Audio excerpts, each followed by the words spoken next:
वो सीधे दिल तक पहुंचती हैं और अगर आप एक बार उन्हें सुन ले तो वो आपको कभी छोड़ती नहीं। वहीं रहता था एक लड़का विक्रम। गरीब था लेकिन उसके इरादे बहुत मजबूत थे। विक्रम बेटा, आज जंगल मत जाना, दिल बहुत बेचैन है। माँ, काम नहीं करूंगा तो घर कैसे चलेगा? कल रात मैंने सपना देखा, तू उस पुराने बरगद के पेड़ के नीचे खड़ा था और कोई तुझे बुला रहा था। डर से भागेंगे तो जिंदगी रुक जाएगी। मैं जल्दी लौट आऊंगा, वादा है। जंगल आज पहले जैसा नहीं था। हवा भारी थी, पेड़ जैसे फुसफुसा रहे थे। विक्रम लकड़ियां काटता रहा, थककर उसी पुराने बरगद के नीचे बैठ गया। विक्रम, तुम फिर आ गए? कौन है? सामने आओ। डरो मत, मैं तुम्हें नुकसान नहीं पहुंचाऊंगी। चुप कर बात मत करो, सामने आओ। आवाज मीठी थी लेकिन उसमें एक अजीब खिंचाव था। मैं किसी जाल में नहीं फंसूंगा। विक्रम डर कर भाग गया। तुम सच से भाग नहीं सकते। उस रात वीर की आंखें भले ही बंद थीं, लेकिन उसका मन बिल्कुल भी शांत नहीं था। हर कुछ देर में वही आवाज उसके कानों में गूंज जाती, वही मीठी लेकिन रहस्यमयी पुकार। वीर, तुम मुझसे क्यों भाग रहे हो? धीरे धीरे उसका डर सवालों में बदलने लगा। मैं आखिर किससे डर रहा हूं? एक आवाज से या उस सच्चाई से जो उसके पीछे छुपी है? अगर वो बुरी होती तो क्या वो इतने प्यार से बात करती? और अगर वो किसी मुसीबत में है तो क्या मुझे उसकी मदद नहीं करनी चाहिए? यही सोचते सोचते वीर ने फैसला कर लिया। नहीं, अब मैं डर कर नहीं भागूंगा। कल मैं वापस जाऊंगा। वीर, क्या तू फिर से जंगल जाने वाला है? हाँ माँ, इस बार मैं सच जानने जा रहा हूँ। बेटा, कुछ आवाजें मदद के लिए नहीं होती, वो जाल भी हो सकती हैं। डर बुरा नहीं होता, लेकिन उससे भागना गलत होता है। लेकिन याद रख, हिम्मत और लापरवाही में फर्क होता है। मैं सावधान रहूंगा, लेकिन सच जाने बिना नहीं लौटूंगा। इस बार वीर के कदमों में डर नहीं बल्कि एक अजीब सा आत्मविश्वास था। जंगल वही था लेकिन माहौल बदल चुका था। हवा भारी थी, पेड़ जैसे उसकी राह देख रहे थे। वीर धीरे धीरे उसी पेड़ के नीचे बैठ गया। मैं आ गया हूं, अब छुपने की जरूरत नहीं। कल मैं डर गया था लेकिन आज मैं तैयार हूं। कुछ पल पूरी खामोशी, फिर अचानक, मुझे पता था तुम वापस आओगे। अब सामने आओ। अचानक पेड़ से एक हल्की नीली रोशनी निकलने लगी। वो रोशनी धीरे धीरे एक आकृति में बदलने लगी और फिर वीर के सामने एक आत्मा खड़ी थी। डरो मत, मैं तुम्हें कोई नुकसान नहीं पहुंचाऊंगी। मेरा नाम तारिका है। मैं सालों से इस पेड़ में कैद हूँ, ना कहीं जा सकती हूँ, ना किसी से मिल सकती हूँ। मैंने बहुत लोगों को बुलाया लेकिन कोई भी वापस नहीं आया। तुम पहले इंसान हो जो मेरे सामने खड़े हो। तो तुम सच में अकेली हो, लेकिन तुम्हें यहाँ कैद किसने किया? वीर का सवाल पूरा भी नहीं हुआ था, तभी एक भारी और डरावनी आवाज पूरे जंगल में गूंज उठी। तो आखिरकार तुमने किसी इंसान को यहाँ ला ही लिया। हवा ठंडी हो गई और अंधेरा गहरा। एक काली आकृति धीरे धीरे सामने आने लगी। वो था इस जंगल का असली मालिक। वो आकृति धीरे धीरे साफ होने लगी और कुछ ही पल में वीर के सामने खड़ा था एक भयानक साया। उसकी आंखें अंगारों की तरह जल रही थीं और उसकी मौजूदगी से पूरा जंगल कांप रहा था। तो तुम हो वो इंसान जिसने मेरी शांति भंग की है। तू कौन है और इसे क्यों कैद कर रखा है? मैं हूं कालकेतु, इस जंगल की हर शक्ति का मालिक, और ये आत्मा अब मेरी शक्ति का हिस्सा है। वीर, ये बहुत खतरनाक है, तुम यहाँ से चले जाओ। नहीं, मैं अब पीछे नहीं हटूंगा। हिम्मत है तुम में, लेकिन हिम्मत और मूर्खता में फर्क होता है। अगर इसे आजाद करना चाहते हो तो तुम्हें 3 परीक्षाएं पार करनी होंगी। और अगर मैं जीत गया? तो ये आत्मा आजाद, और अगर हार गए तो तुम्हारी आत्मा भी यहीं कैद। वीर, मत करो, ये तुम्हें खत्म कर देगा। अगर मैं आज पीछे हट गया तो जिंदगी भर खुद से नजर नहीं मिला पाऊंगा। मैं तैयार हूं। अचानक वीर के सामने एक पत्थर का विशाल द्वार प्रकट हुआ। पहली परीक्षा, बताओ वो क्या है जो तुम्हारे पास होते हुए भी दिखाई नहीं देता? वीर कुछ पल के लिए सोच में डूब। ये कोई साधारण सवाल नहीं, ये जिंदगी की सच्चाई है। इसका जवाब है समय। द्वार जोर से कांपा और धीरे धीरे खुल गया। चारों तरफ अंधेरा छा गया। अचानक, वीर, बेटा, वापस आ जा। वीर की आंखों में आंसू आ गए। अगर तू आगे बढ़ा तो मैं तुझसे हमेशा के लिए दूर हो जाऊंगी। माँ, उसका दिल टूटने लगा। लेकिन तभी नहीं, मेरी माँ मुझे कमजोर नहीं बनाएगी। ये सच नहीं, ये सिर्फ एक भ्रम है। और अचानक वो छवि धुएं में बदल गई। दूसरा द्वार खुल गया। अब आखिरी परीक्षा। अपनी जिंदगी या इस आत्मा की आजादी? इस बार कोई चाल नहीं थी। सब कुछ वीर के फैसले पर था। वीर, अपनी जान बचाओ, मुझे छोड़ दो। सच्ची हिम्मत दूसरों के लिए खड़े होने में होती है। मैं इसकी आजादी चुनता हूं। जैसे ही वीर ने अपनी आंखें बंद की, पूरा जंगल एक पल के लिए बिल्कुल शांत हो गया। ना हवा की आवाज, ना पत्तों की सरसराहट, जैसे समय खुद रुक गया हो। लेकिन अगले ही पल एक तेज चमक पूरे जंगल में फैल गई। जब रोशनी धीरे धीरे कम हुई तो वीर अभी भी वहीं खड़ा था, जिंदा, और उसके सामने कालकेतु अब पहले से कहीं ज्यादा कमजोर दिखाई दे रहा था। आज तक कोई भी तीसरी परीक्षा में अपनी जान नहीं चुन पाया। तुमने मेरे नियम तोड़ दिए। मैंने कोई नियम नहीं तोड़ा, मैंने सिर्फ सही फैसला लिया। तुमने लोगों के डर का फायदा उठाया, लेकिन तुम एक बात भूल गए। जब इंसान अपने डर से ऊपर उठ जाता है तो वो किसी भी अंधेरे से बड़ा हो जाता है। वीर, तुमने मेरे लिए अपनी जान तक दांव पर लगा दी। मैंने कभी नहीं सोचा था कि कोई मेरे लिए इतना करेगा। लेकिन कालकेतु अभी खत्म नहीं हुआ था। उसकी आंखों में गुस्सा और अंधेरा अभी भी बाकी था। अगर मैं खत्म हुआ तो तुम्हें भी अपने साथ ले जाऊंगा। कालकेतु अपनी बची हुई सारी शक्ति इकट्ठा करता है और वीर की ओर हमला करता है। जंगल कांप उठता है, जमीन हिलने लगती है। उसी समय वीर को अपने पिता की बात याद आती है। हिम्मत डर के बिना नहीं, डर के बावजूद होती है।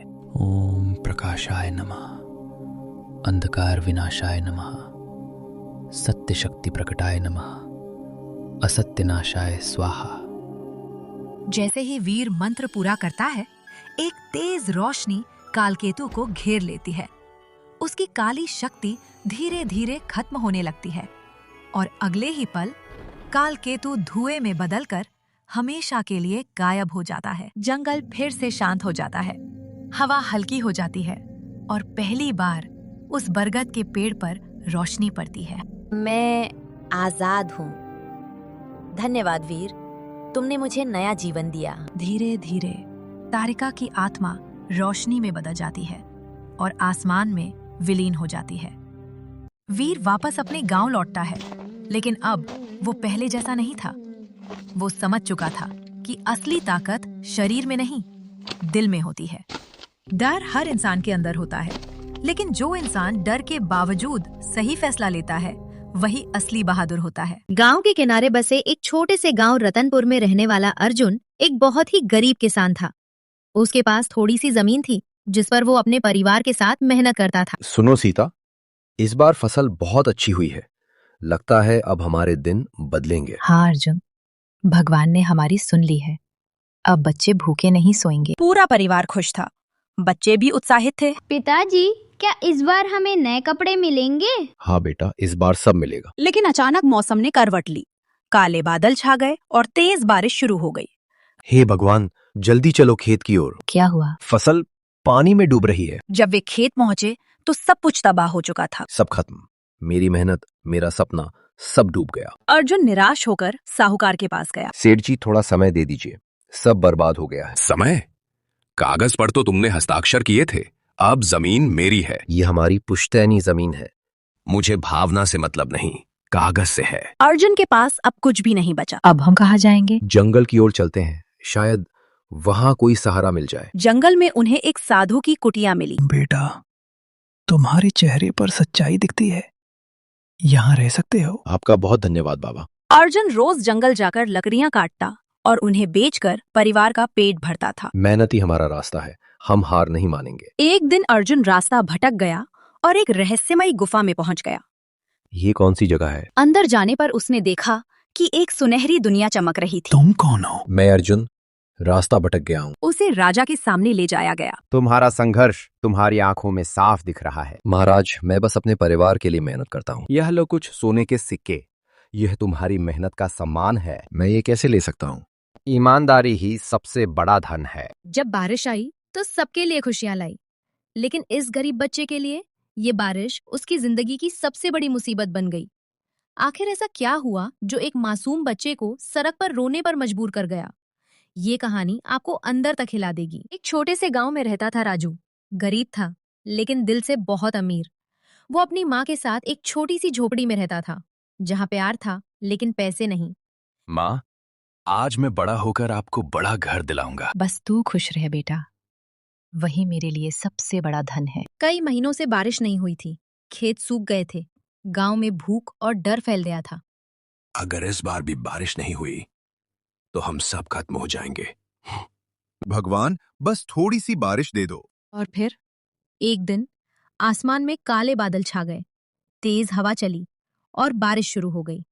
माँ, हमारी दुआ सुन ली गई, बारिश आ गई। हाँ बेटा, अब सब ठीक हो जाएगा। छोटा भारतीय गांव, कच्चा रास्ता, मिट्टी के घर, हल्की सुबह की धूप। रामू अपने टूटे घर के बाहर बैठा है, पेट पकड़कर सोच रहा है। आज भी घर में खाने को कुछ नहीं है, क्या करूं? उसी समय श्याम वहां आता है। अरे रामू, क्यों इतना परेशान घर बैठा में है? एक दाना भी नहीं है दोस्त। चिंता मत कर, हम दोनों मिलकर कुछ काम ढूंढ। गांव का बाजार, छोटी छोटी दुकानें। दोनों दोस्त दुकानों पर काम पूछते हैं, लेकिन सब मना कर देते हैं। अभी काम नहीं है, तुम लोग बाद में आना। लगता है आज भी काम नहीं मिलेगा। हार मत मान, दोस्त साथ हो तो रास्ता मिल ही जाता है।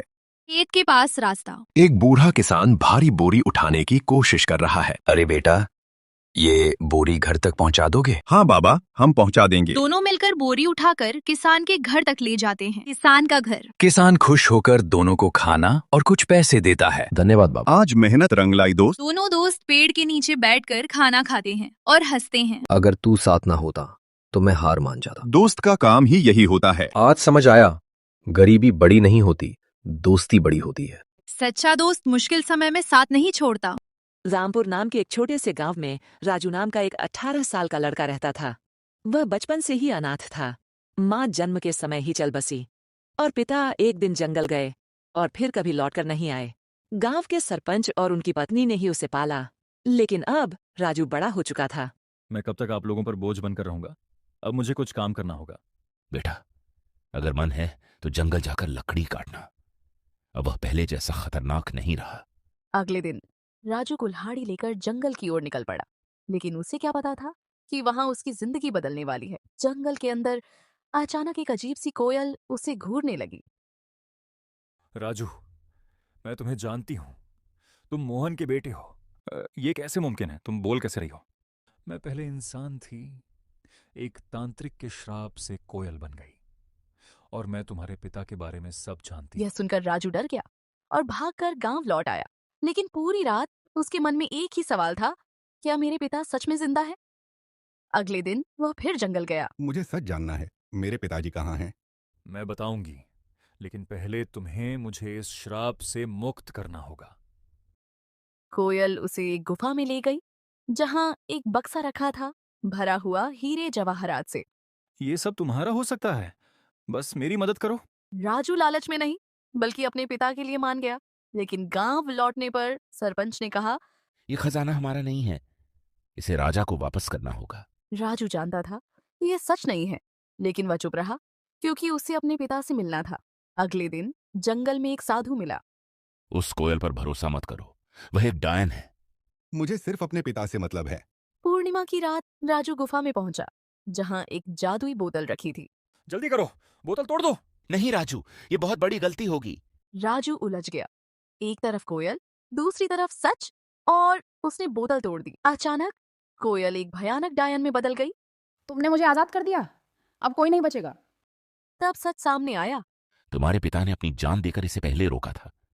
राजू टूट गया, लेकिन उसने फैसला कर लिया, गलती मेरी है, इसे मैं ही ठीक करूंगा।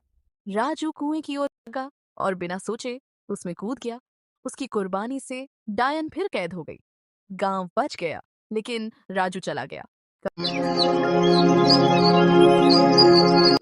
अरे भूषण, ये फटे पुराने कपड़े लेकर कहाँ जा रहा है? भैया गांव में तो अकाल पड़ गया है, सोचा इन्हें बेचकर कुछ पैसे कमा लूं। अरे पागल, यहाँ तो लोग खाने को तरस रहे हैं, कपड़े कौन खरीदेगा? उस साल गांव में भयानक सूखा पड़ा था, खेत बंजर हो गए थे, पानी की एक एक बूंद के लिए लोग तरस रहे थे। अब इस गांव में रहना मुश्किल है, मुझे बाहर जाना ही पड़ेगा। अगले दिन भूषण अपना गांव छोड़कर काम की तलाश में निकल पड़ा। कई दिनों तक भटकने के बाद वो विजयपुर गांव पहुंचा। भूषण थका हारा एक बड़े किसान के घर पहुंचा। सेठ जी, मैं दूसरे गांव से आया हूँ, काम की बहुत जरूरत है, कोई भी काम दे दीजिए। काम तो है, लेकिन बहुत कठिन है, कर पाओगे? आप भरोसा रखिए, मैं पूरी मेहनत करूंगा। मेरे पास 50 गाय और 50 भैंस हैं। उनका गोबर साफ करना, चारा देना और पानी पिलाना होगा। महीने के 200 रुपए और 2 वक्त का खाना मिलेगा। काम कठिन है, लेकिन मेरे पास और कोई रास्ता भी नहीं। ठीक है सेठ जी, मैं ये काम कर लूंगा। भूषण ने पूरी लगन से काम शुरू कर दिया। वह रोज सुबह जल्दी उठता, जानवरों की सेवा करता और रात तक मेहनत करता। कुछ समय बाद, भूषण, तुम्हारी मेहनत से मैं बहुत खुश हूँ। आज से तुम्हारी तनख्वाह 400 रुपए कर दी। धीरे धीरे भूषण के पास पैसे जमा होने लगे। उसने एक छोटी सी झोपड़ी भी बना ली, लेकिन गांव में चोरी की घटनाएं बढ़ने लगी। सेठ जी, मुझे डर लग रहा है, मेरे पैसे चोरी हो सकते हैं। तुम सही कह रहे हो, इस गांव के जमींदार के पास रख दो, लोग कहते हैं वो ईमानदार है। भूषण जमींदार के घर पहुंचा। जमींदार जी, ये मेरे 50-80 रुपए हैं, कृपया इन्हें संभाल कर रख लीजिए। चिंता मत करो, तुम्हारे पैसे पूरी तरह सुरक्षित रहेंगे। 2 साल बीत गए। अब समय आ गया है, मुझे अपने पैसे लेकर जमीन खरीदनी है। भूषण जमींदार के पास पहुंचा। जमींदार जी, मेरे 500 रुपए वापस दे दीजिए। कौन हो तुम? मैं तुम्हें नहीं जानता। मैं भूषण हूँ, मैंने आपको पैसे दिए थे। कोई कागज है तुम्हारे पास? बिना सबूत के मैं कुछ नहीं दूंगा। मैं आपसे हाथ जोड़ता हूँ, मेरे पैसे लौटा दीजिए। निकल जाओ यहाँ से। जमींदार के आदमियों ने भूषण को धक्का देकर बाहर निकाल दिया। भूषण रोता हुआ जगत सेठ के पास पहुंचा। सेठ जी, उसने मेरे पैसे हड़प लिए। घबराओ मत भूषण, मेरे पास एक चाल है। अगले दिन जगत सेठ एक बड़ा सूटकेस लेकर जमींदार के पास पहुंचे। जमींदार जी, मैं व्यापार के लिए बाहर जा रहा हूँ, इसमें 50,000 रुपए हैं, क्या आप संभाल सकते हैं? अरे क्यों नहीं, बिल्कुल सुरक्षित रहेंगे। तभी भूषण वहां पहुंच जाता है। अरे भूषण, मैं तो तुम्हें ढूंढ रहा था, ये लो तुम्हारे 5,000 रुपए। धन्यवाद सेठ जी। तभी सेठ का नौकर दौड़ते हुए आता है। मालिक, अब आपको बाहर जाने की जरूरत नहीं है, व्यापारी खुद यहाँ आ रहे हैं। अच्छा, तो फिर पैसे रखने की जरूरत नहीं। जगत सेठ अपना सूटकेस वापस लेकर चले जाते हैं। जमींदार पछताता रह जाता है। सेठ जी, अगर आप ना होते तो मैं बर्बाद हो जाता। भूषण, याद रखना, मेहनत और ईमानदारी की कमाई कभी नहीं डूबती और लालच करने वाला हमेशा हारता है। एक गांव में हर रात एक अजीब आवाज सुनाई देती थी। लोग कहते थे ये किसी गरीब किसान के घर से आती है। रामलाल एक गरीब किसान था। उसका एक बेटा था, सोनू। लेकिन पिछले कुछ दिनों से सोनू का व्यवहार बदल गया था। सोनू, तुम ठीक तो हो? हाँ बाबूजी, मैं ठीक हूँ। लेकिन हर रात सोनू कहीं गायब हो जाता था। एक रात रामलाल ने तय किया कि वो अपने बेटे का पीछा करेगा। धीरे धीरे सोनू जंगल की तरफ जाता है। ये क्या? सोनू कुछ लोगों के साथ चोरी कर रहा था। रोते हुए, मेरा बेटा चोर बन गया। सोनू, ये सब क्या है? बाबूजी, मैं ये सब आपके लिए कर रहा था, ताकि हम गरीब न रहें। गरीबी से बड़ा दुख नहीं होता, लेकिन बुराई से बड़ा पाप भी नहीं होता।